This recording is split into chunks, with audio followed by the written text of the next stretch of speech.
Hiking trails reviews in Belgium.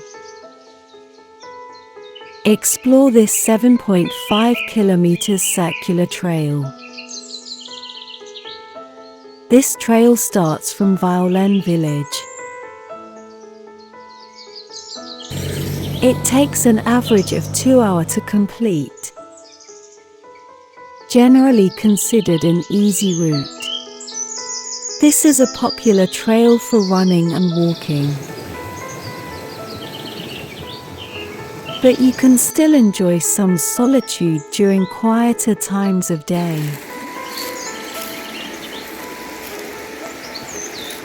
This is best times to see those of snowdrop flowers are blooming.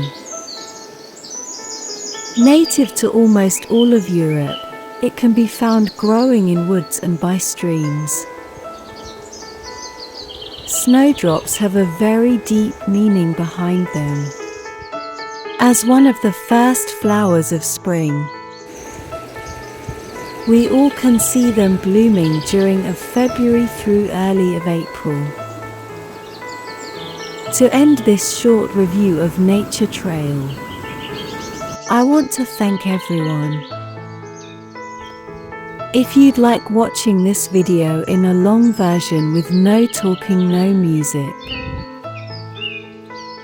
please click on the link at the first comment below.